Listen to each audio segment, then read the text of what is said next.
আমি আবারও একটা কথা বলতে চাই যে বঙ্গবন্ধু কন্যা জননেত্রী শেখ হাসিনার হাতকে শক্তিশালী করতে গেলে শুধু সরকারি সাহায্যে হবে না, নিজেদের পকেটে হাত দেওয়া লাগবে এবং নিজেদের টাকা খরচ করে মানুষের জন্য কাজ করতে হবে। তখনই মানুষ বলবে যে উনি বঙ্গবন্ধুর প্রকৃত একজন আদর্শ। এই রক্তের মধ্যে বঙ্গবন্ধুর আদর্শ বহমান এবং চেষ্টা করব বঙ্গবন্ধুর আদর্শকে সামনের দিকে কিভাবে নেওয়া যায়। আর আমি এখন একটা স্লোগান ধরতে চাই, জয় বাংলা, জয় বাংলা, জয় বঙ্গবন্ধু, জয় বঙ্গবন্ধু। যতদিন আছি আমাদের কর্মের দ্বারা যেন কখনোই বঙ্গবন্ধু বা তার আদর্শের সম্মান হানি না হয়। আমরা দরকার হইলে দেশ ছাড়ি, দুনিয়া ছাড়ি, তাও শেষ পর্যন্ত চেষ্টা করে যাব মুক্তিযুদ্ধের সপক্ষ এবং বঙ্গবন্ধুর এই আদর্শটার সামনের দিকে টেনে নিয়ে যেতে।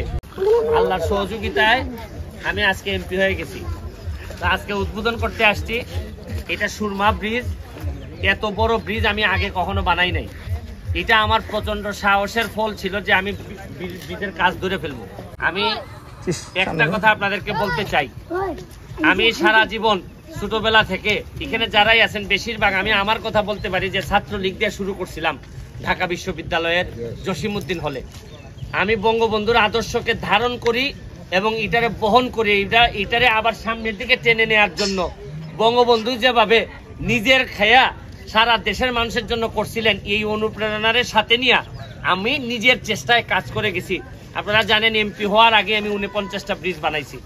আমি আবারও একটা কথা বলতে চাই যে বঙ্গবন্ধু কন্যা জননেত্রী শেখ হাসিনার হাতকে শক্তিশালী করতে গেলে শুধু সরকারি সাহায্যে হবে না, নিজেদের পকেটে হাত দেওয়া লাগবে এবং নিজেদের টাকা খরচ করে মানুষের জন্য কাজ করতে হবে। তখনই মানুষ বলবে যে উনি বঙ্গবন্ধুর প্রকৃত একজন আদর্শ।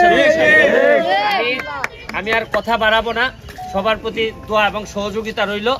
আর আরেকটা কথা শুধু বলতে চাই যে এই রক্তের মধ্যে বঙ্গবন্ধুর আদর্শ বহমান এবং চেষ্টা করব বঙ্গবন্ধুর আদর্শকে সামনের দিকে কিভাবে নেওয়া যায়। আর আমি এখন একটা স্লোগান ধরতে চাই, জয় বাংলা, জয় বাংলা, জয় বঙ্গবন্ধু, জয় বঙ্গবন্ধু।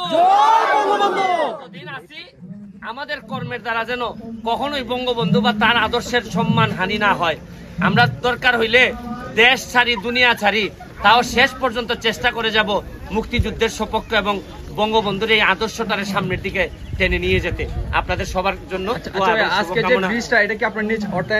আমার প্রথম দিকে শুরু করছিলাম নিজ অর্থায়নে শুরু করছি।